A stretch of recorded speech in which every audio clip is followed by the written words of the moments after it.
You're listening to the Viral Volley Podcast. Now here's your host, Rob, on the mic.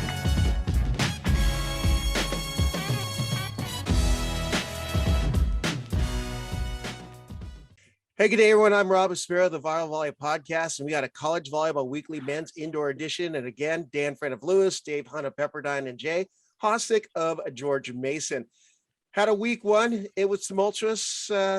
2/3 of the matches, COVID cancellations are rescheduled, but we did get some matches off, and that's what we're here to talk about because we're still excited to see the matches that were being played. And I wanted to get it over to the guys on matches that caught their eye in week one of this 2022 season. Let's start with Dan, Friend of Lewis.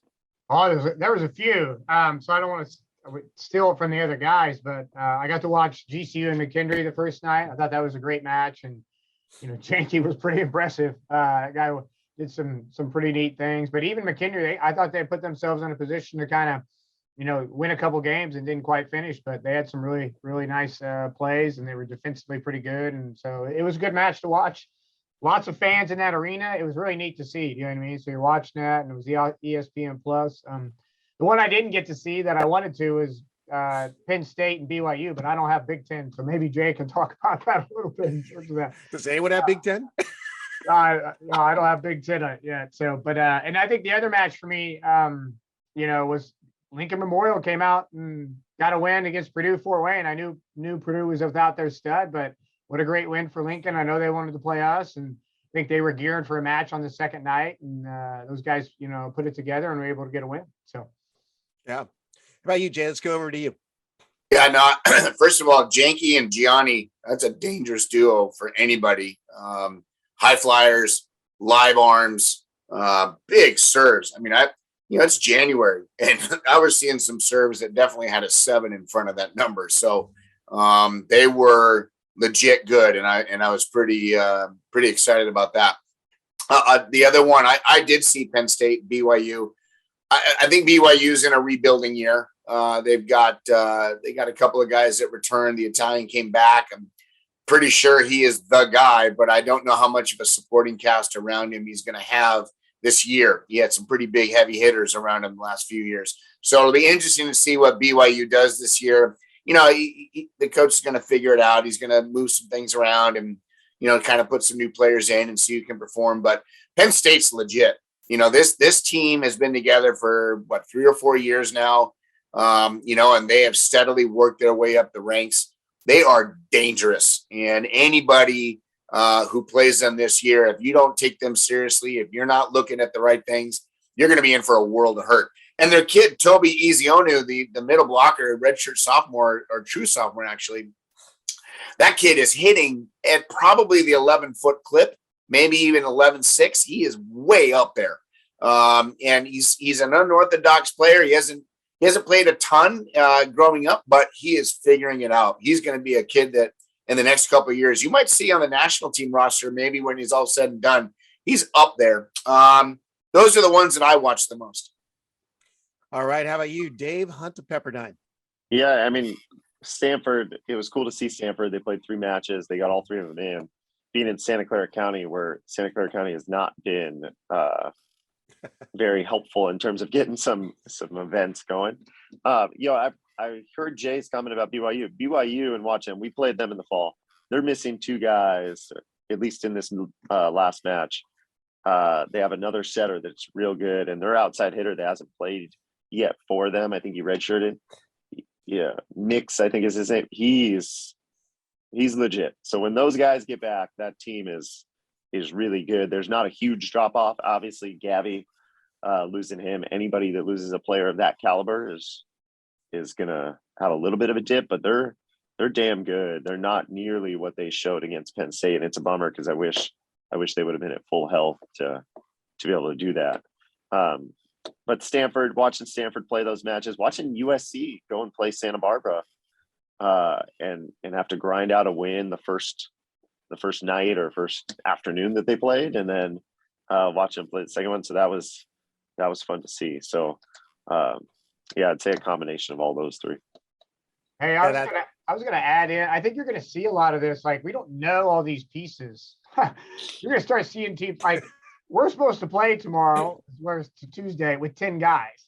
You know what I mean? So it's like, it's like you're going to start seeing some teams play, and it's like, who are they really missing? Like we talked about Purdue Fort Wayne, they're missing Vincente. He's not there yet. You know what I mean? And so he's not playing for those guys, and that's a pretty big piece for those guys. And so I think, as teams are working through this pandemic and who can play and who can't, it'll be hard to feel like who's really got all their pieces on the floor and they're ready to go. And if you're able to keep your team healthy on the floor, like a few teams have so far, then they're going to be a little bit ahead of the game probably. So who knows? Next week when this thing happens, I might be looking at the screen and going, Lewis looks like they're in a rebuilding year this year. They're not that good. They don't have their big hitters. Like, who knows? Dan doesn't want to play Mitchum. What's going on there? Is there a little beef? Does he think that he's not buying in his 8th year? I mean, what's going on? Well, and that's going to screw up everybody, not only in the poll voting, but all the people that look at the polls. They're going to think, why is this guy voting this team so good? They're missing all their players. And it's like, nobody knows what the 100% truth is. So it's going to be interesting first few weeks. Didn't we talk about that last year on the poll? It's like, how can you vote somebody? Because nobody played here and nobody played there. It's like, well, that makes it really difficult. Yeah.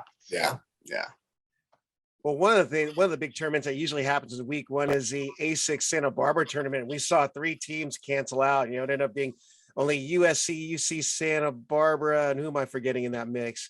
San Diego was supposed to play, but then I saw they didn't play any matches, so I don't know. Yeah, they canceled, and then Cal State Northridge was supposed to be there, Concordia and UCLA. So USC ended up playing UC Santa Barbara twice in the revised schedule, but USC coming out with 2 big wins under the helm of Gary Sato. I guess Nygaard wasn't there due to just some family reasons, but USC started off slow and they picked it up and gained momentum through the weekend. So exciting things for USC, being that in recent years they were kind of rebuilding, but that's your conference, Dave, and you have to be wondering what else they got going on there. Yeah, I mean, also Santa Barbara, right? They're knowing the recruiting landscape, knowing who's there. I mean, they have some guys that didn't play, and I didn't see them on the bench, and so you got to assume this day and age that there's some COVID protocol reasons. So Santa Barbara is going to be good. Rick's a real good coach, so I think they play another one this week, and then they got a little time before they come and play us. So, yeah, I'm with Dan. Like, there's going to be a lot of, and it's probably going to happen until mid-February, if not even later. Of just, all right, this guy's out. Yeah, this guy's out. Is the coach crazy? Is what's going on? So we'll see. Well, I jump over to Jay and his conference and his teams, because we haven't seen a lot of teams, with the exception of Penn State. And you got NJIT lurking back there, and they got talent. But talk about the matches that happened, and some of the guys that we didn't get to see, I guess, this week. Well, you didn't see anybody except Penn State play. Our first match is coming up this weekend, and Princeton's flying out to California, and they're got a few matches on the docket, and Harvard's going out as well, and GIT's flying out and playing some people. So we're all starting to ramp up now. I think that was a Penn State decision to get somebody in early, and BYU was ready to go, and it's a good matchup between the two. St. Francis played Juniata. They were supposed to play Long Beach. Yeah, that's right. You're right. You're right. They beat Juniata in 3, and I was watching that match a little bit, and Juniata looked like they were missing some guys, and again, that could be COVID reasons, who knows? But the reality is that the EIVA has gotten really strong, and that we're at 9 teams this year, and the NEC is breaking off next year, so we're only going to have 6 teams in 2023, which is what it is. But St. Francis of Pennsylvania, St. Francis of Brooklyn, and Sacred Heart are breaking off and creating their own conference with LIU and couple other teams, and they're going to be pretty good. Some of those teams are already established, and so the EIVA, NGIT had lost their big Spaniard Jimeno, but they've got a couple other kids that have stepped up, and some young guns that they brought in are really good. Danny's building such a strong program out there. They're going to be a handful for anybody. And Penn State, again, they're head and shoulders right now above everybody in our conference. They're that good, and they're the favorite for sure. And I wouldn't be surprised if they win it all. They're that good. Yeah. Let's jump over to the MIVA, and there's been a transfer of powder, so to speak, if you look at the polls. But Loyola listed at the top as the number 1 preseason favorite. And obviously your team, Dan Lewis, is right there close behind. But there are other teams like Purdue Fort Wayne, McKendree, teams that are really making some moves now. But what is this first week? Does it tell anything about the conference, or is it still too early to tell? I think it's too early to tell. I think that the great thing is our teams were able to travel and play. Loyola's in Hawaii and they played, and that's always a tough trip. And Lindenwood went out and played Stanford and Irvine. Well, that's great for Lindenwood. It just makes them even that much better. They got a core strong group. I know ultimately they didn't win, but it puts them in a better spot. And then we've seen McKendree already compete at a high level, and they went out to Grand Canyon and played a great match. And Ohio State got a couple matches against the new program, Central State, in terms of that. And Purdue Fort Wayne makes a travel trip down south. So I think great that a bunch of our teams were able to play and compete. If you're looking for a telling sign, I don't know if you have one yet. I think again, our conference is going to be battled from 1 through 8. Karen is down at Quincy now, and she's doing some nice things. I'll be curious to see how she's got her kids playing as she starts getting things off the ground at the same time. And so I don't think there's going to be a lot of wins and losses between these groups of teams, as we start competing. And so I'm just a big fan of traveling and playing. And as our conference has done that more and more, it makes us better and compete at a high level. So sometimes you got to get your butt kicked a little bit, but in the end, it'll make you better and it makes our conference better. And that's what a long time ago when I took over, that's what we were doing. We just traveled and got beat up, and it makes you better in the long run and tells your kids, hey, this is the level that I'm trying to play. So I think it bodes well for our conference as we get into that play in February. So. Well, let's jump to Dave in the MPSF. Obviously, depending on what poll you look at, you got UCLA 1 or Pepperdine 2 or vice versa. And we know it's going to be a very highly competitive conference. But again, you have this factor of like who's going to be putting what on the court at this point. So what are your thoughts on what's happening in so far in week 1? Yeah, some cancellations. Yeah. So, right now, the only thing we know is, we really know we saw Stanford, we saw SC, and we saw GCU. We know that GCU, I think they have it. You talked about their 2 outsides. And their opposite is real good too. And that they're all in their 4th year and they're probably all freshmen. So, with COVID, they got 4 more years. I joke around about it, but we're probably a big benefit. We benefit just as much as anybody. So as I say that, please understand that, I'm sort of making fun of myself too. I have plenty of 7th year guys. Yes, I get it. So those are the 3 teams that we know about. Hawaii, we didn't touch on it, but Hawaii sort of handling Loyola. I thought Loyola, and watching those matches, they don't have their right side, Luke Denton. He's been their guy. I don't see him on the roster. I don't know what's going on there, but I think if he's not on the team, that sort of hurts them. I know that they might have been voted number 1 or a preseason favorite. I think Ohio State and Lewis maybe move up ahead of them if they don't have a right side attack that they can establish as they're going on there. But yeah, for our own conference, GCU, I think it's always been known that GCU is real good. They knocked off BYU last year. They played them 4 times. They won 1 of them, but they were all tight, specifically the ones that were up in Provo. So, just a lot of competitive balance. Yeah. Well, I'm going to try and cover Big West, but if you guys want to chime in, I definitely want you guys to jump in. But we obviously saw the Big West at least go 2-4 on the week, and that's Hawaii getting the 2 wins versus Loyola, and then the 0-4 against USC, and of course Stanford for UC Irvine. So, but Hawaii looked really strong, and they've got a deep core of outside hitters. I read the Hawaii threads, like I don't know about the libero position, but they seem to be doing okay. They're such a huge physical team, and Chaz Galloway had an incredible weekend. Then they subbed in Philip Humler here and there, Jakob Tella. He's got a wicked jump serve, scores a lot of points from the line, keeps teams out of system, and he's aggressive on the second ball. So, and he's a natural lefty. Hawaii looks really, really good early on. And, Guillermo Voss, he's kind of the unsung hero of the weekend, had 0 errors both nights, was, 8 or 9 kills, and just was phenomenal on defense. So Hawaii is definitely still the top team at the moment, because no one's seen Long Beach. I haven't seen Long Beach State since the last season in like February in a empty venue match, and they're injured. So we'll talk about week 2, but Long Beach State could be the X factor in the Big West. Irvine definitely has a new couple faces on there, and so did UC Santa Barbara.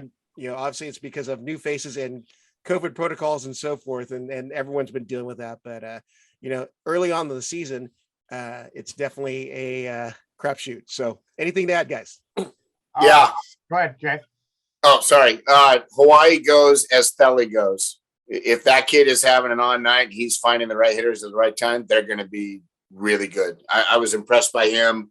I've been impressed with him for a while, and obviously being a natural lefty and him being aggressive at the net, that kid's got what it takes. So Hawaii is going to be as good as him. Irvine, they need a setter.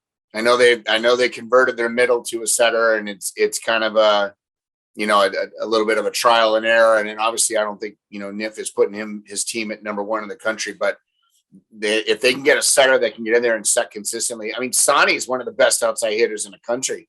And he's finding ways to get kills, but imagine if he had somebody that could put a ball in the right spot every single time. And that's a deadly combination. So Irvine might struggle a little bit early. The conference is so deep in terms of everybody kind of being even. I think Hawaii right now is just a little bit above only because of the experience level of some of those guys. But Northridge is going to be really good. San Diego is going to be really good. We don't know anything about Long Beach, but they never really put out a bad product. That's going to be a battling conference, and it's going to be a lot of fun to watch. Yeah, I might add to that. Some years you see teams have this big growth stretch, and then others Penn State's great. I don't see Penn State making this big growth stretch, but I see them playing at a super high level and one of the best teams in the country. But I think you're going to see 3 or 4 teams in the Big West Conference take this stretch and really grow by the end of the year. Like Hawaii's reloading, not rebuilding. You know what I mean? If Irvine settles through a setter that runs this offense, they've cut all the other pieces. You know what I mean? And I'm not sure we saw everything with Santa Barbara in terms of that, and then where Long Beach is at. So I just think there's going to be a lot of growth and some teams at the end of the year where you're going to be like, wow, they have really taken some big steps in terms of that. And I think this conference is full of that. So, yeah, I agree with them, and I'm voting Long Beach State number one in the country. I know we haven't seen them full go yet, but they have their freshman Bulgarian kid. Seeing him this summer, seeing what he did at Youth World Championships, he carried a dead medium Bulgaria team. I think they got second at World Champs, Youth World Champs. Is that right, Jay? Do you know if they got second? The kid's legit. And you put him with all the other talent that Allen's got there.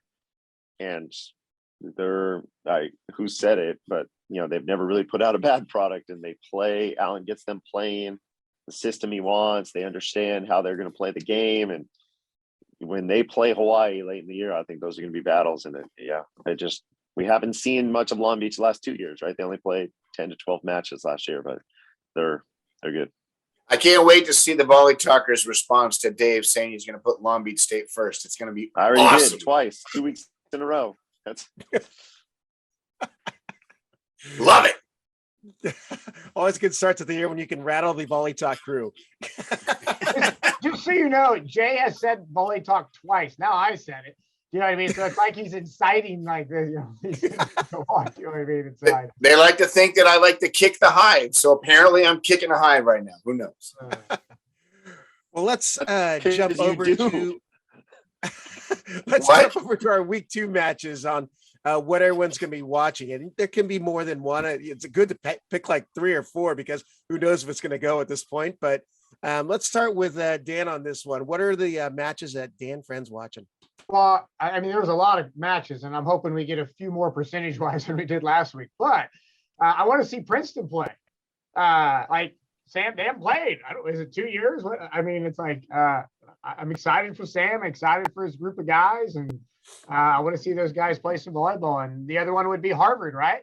Harvard hasn't played either, and so I want to see those guys play and see them be able to compete. I think Harvard's playing your group. Right, Rob, Irvine, sometime in yep. Wednesday night.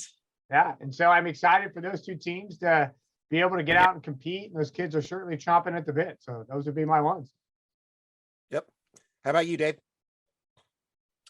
Yeah, I'm with Dan. I want to see Princeton play. They got a lot of talent that they've accumulated, and Sam does a good job at them. I also, from the coaching perspective, I want to see all the teams that played last week. So I want to see SC. I want to see Santa Barbara. I want to see Irvine. I want to see if they integrate new pieces that weren't on their roster. And I want to see the changes these coaches are making. I like to just see how coaches develop the groups they have, what adjustments they make.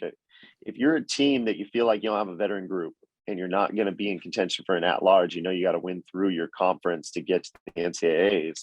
the first part of the season is all about how do we adjust, how do we grow, how do we get better. So I just like following that. So yeah, I'm excited to see all the teams that got to play again and just watch their growth. Yeah. How about you, Jay? I'm really excited to watch Grand Canyon at Penn State. I know Grand Canyon played well at home against McKendree. I want to see if they can continue that. And I think they're at full strength. So having a full strength Penn State and a full strength Grand Canyon, that's going to be a lot of fun to watch.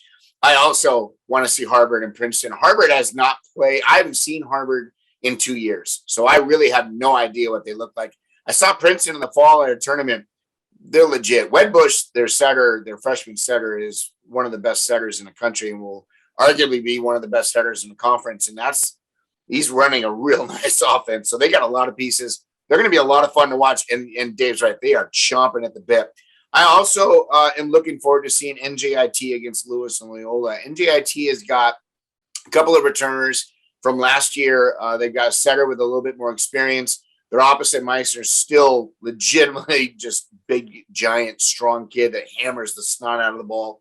And they got a new freshman outside hitter from Puerto Rico who's going to be pretty good. So NJIT is going to be one of those teams that if you're not careful, if you don't take them seriously, which I don't think anybody is really fooled by it anymore, they are legit. And they're gonna beat a couple of teams this year that maybe they haven't in years past. So excited to see them play. Well, I'm just going to say I'm looking forward to all your guys' matches since all your matches were canceled last week, and I was hoping to at least get a little bit of you guys in week one. But definitely your guys' matches I'll be watching are going to be Harvard at UC Irvine, since it will be my first of the season on the ESPN feed, and then the grudge match. Stanford comes to Irvine, since I was a 5-setter on Saturday night. I want to see how the teams respond. It's I'm looking forward to Long Beach State. Haven't seen them for a long time. They play Erskine. And hoping that, from our chat earlier, it may not happen. It's some talks of potential Erskine not making it out. I'm not sure, but I just hope they're able to get a match off and get a sense of where Long Beach State is at. I wanted to throw this on you guys, just, try something new, but pick your player of week one. I want to do that earlier. Just one guy that really stuck out in performance. And, I think Dave's looking real confident. He's got his ready to throw out there. I was actively listening. I was nodding. I've been working on that. Now that I'm married, I was actively listening. That's great. So I got to go first? Yeah. Sure. All right, cool. I'm going to go with Nathan Lichke from Stanford. I just winning 3 matches in the week. I like what he does. I like he's aggressive at the net. I like how he really competes with and for his teammates and just gets his guys charging hard. Like I said, they're playing with a passion. It's hard to match, right? And it's genuine. You could tell just what they've been through over the last 18 months or however long it was. It's galvanized that group, and they're going to be a good group going forward. If they don't make a huge run this year, I see that group at some point charging hard. Yep. How about you, Dan? Jacob Thiel from Hawaii. 6 aces night 1, 3 aces night 2. Like Jay said, I think he's certainly the guy that's driving his team with a couple new pieces and the direction he wants them to go. And he was in the 30s in assists both nights. Teams hitting at a high clip and really doing some great things for his group and running those guys. So he would be mine. Yep. Jay? Yankee from Grand Canyon. On the first night alone, he had 21 kills and hit 576. It's pretty good. Good stuff. I'm going to throw one on there from USC, Simon Gallus. I don't know if I'm saying his name correctly, but USC down in match number 1 against UC Santa Barbara, 0-2. Gallus starts heating up. They win it 3-2. Then they come back and beat Santa Barbara on Saturday 3-1. So great performance by the Trojans. So, hey, gentlemen, that concludes episode 1 of 2022 in our 2022 season of College Volleyball Weekly and the Viral Volley Podcast. Be sure to head over to volleyballmag.com as well for the feature where you always get the banter with news, the results, and a little bit extra. And active listening is the term of the day by Coach David Hunt. So, hey, guys, I appreciate you coming back on for another year around the sun, and I'm looking forward to your matches this week. Thanks. Good luck, guys. See you guys. See ya. All right, let's hit that. Hey, y'all. Thanks for listening to today's episode of the Viral Volley Podcast. Be sure to follow Rob at Rob on the Mic on Instagram, Twitter, and Facebook, or at robonthemic.com. Check you next time.